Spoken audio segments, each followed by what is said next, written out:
Good afternoon. Before we begin, it is early evening, I'm sorry. Before we begin, we just want to let everyone know we promise not to embarrass our daughters. You got it. All right, great. Did you bring the speech? I did. Good, good. Right?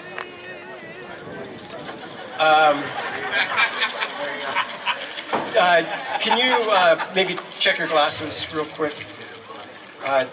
This seems to be a CVS receipt for a pack of gum. What do we do now? I got a guy. You got a guy. Yeah, his name's Chad. I can whip him up real quick. You can write a speech as fast as you want. Do you mean Chat GPT, right? Whatever. Chat. Okay, We're good. okay, all right. Give me some keywords. Keywords. Hold on. Daughter. Ceremony. Father's speech. Milestone. Yeah. And go. There you go. Okay. Done. All right. Dearly beloved, we are gathered. I don't think this is the right ceremony. What? I don't know. Did you bring? Well, I have my speech. Did you bring mine? No, I didn't. Okay. All right. It's in here somewhere. Why don't you go first then? I'll go first? Yeah. All right. Here. Do you want this back? Yeah, you take that. I got my speech. Okay. Tissues. All right, I'll be back here. All right. Okay. It brings me special joy to look around this field and see all of your familiar faces. You are now moments away from receiving your diplomas and be considered an adult. I will now let you know the secret to your happiness, if you haven't discovered it yet. The secret is this: serve one another. Serve one another with gratitude, with respect, without any expectation of something in return. Service is helping one another. That could be in a formal way, such as volunteering in an organization like the United Way.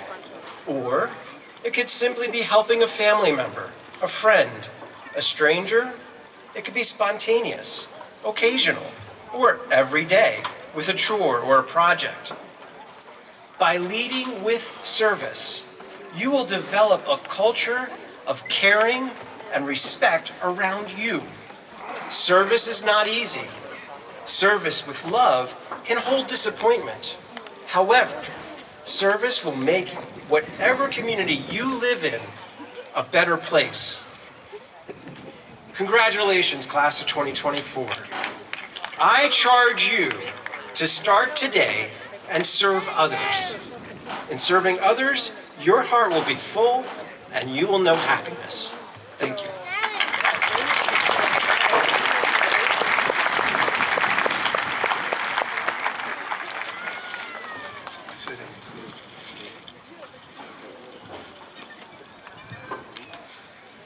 All right.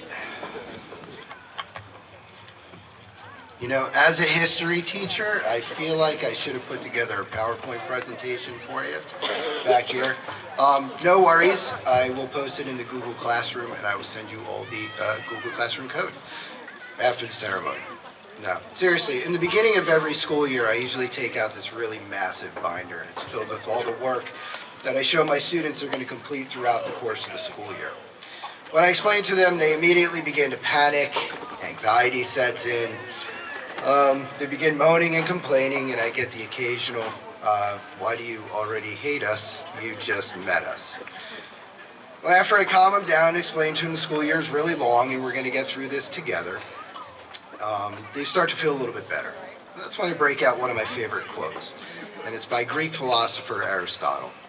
And it's, the roots of education are bitter, but the fruit is sweet.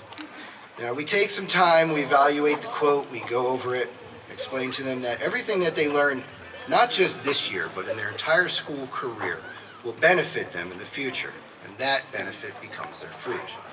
At the end of the class period, most students understand this, and they go on. There's still a few students that linger around trying to figure out how fruit trees are going to help them in the future. Then I actually started thinking about that quote a little bit more and what actually makes the roots of that tree. And it's not just your education. Let me ask, how many of you have played sports? How many of you are in band? Right. How many of you were in a club or an extracurricular activity? Right? How many people had jobs or still have jobs after school? How many of you take care of your siblings? You know, these are the things that we don't necessarily see here today. And those are the things that build the character of who you are. Your roots are not just your education, but it's also other attributes like your determination, your perseverance, and your resilience. You see, those traits are in every one of you, and that is the reason why we're here celebrating you this evening. We might not always say it, we might not always show it, but we are all always especially proud of each and every one of you and all the hard work that you've put into your education in the last 13 years. Unfortunately, there will be people who will continue to tell you that you can't do things, that you don't know what you're talking about, and that no matter how hard you work, it's never going to get accomplished. But never give up or give in, because only this, that you only know the depth of your roots. Let me give you an example. Back in 1976, there's these two college buddies, they're working in their garage, and they want to change the world. Now, the one of them sells his van, they take out a loan for $15,000, and they're told basically, your plan isn't going to pan out, it's not going to work, you're not going to make any money, nobody's going to want to buy your little trinket. But you know what? That company took off. That company did everything right, until it didn't. The company fell into obscurity in the late 1980s, but that setback didn't stop them. They were determined to eventually regroup and learn from what they had done wrong. Now we fast forward, say, early 90s. There's a husband and wife. They're selling used textbooks in their garage. They were pretty sure they weren't going to make any money. In fact, their business plan they created said they weren't going to make any money. They started making some. They needed some investors. They told their investors, we're going to do the best we can, but we're not sure we're going to make any money. But they persevered. What's my point? I don't know. What I do know is this, that you would probably rather take out your iPhone and go on Amazon and start ordering things than to continue listening to me. But neither would be possible if either of those two companies listened to the naysayers and gave up. You see, Steve Jobs and Steve Wozniak risked everything and brought Apple back from the brink to become the second highest valued company in the world. It's now worth over $3 trillion. That's with a T, trillion. Oh, and that husband and wife, they eventually changed the name of their company to Amazon. And they're currently doing okay as well. They're worth closely to $2 trillion. They changed the world, literally. The world we live in is forever changed by those two companies. Now there's probably more success stories out there. But the next one I want to read about most is yours. Ooh, one more quote. I'm gonna get in trouble. It's from a great 80s horror action film called They Live.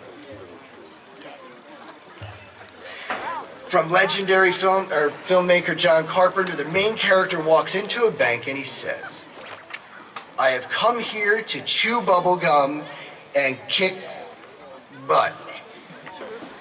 And I'm all out of bubble gum.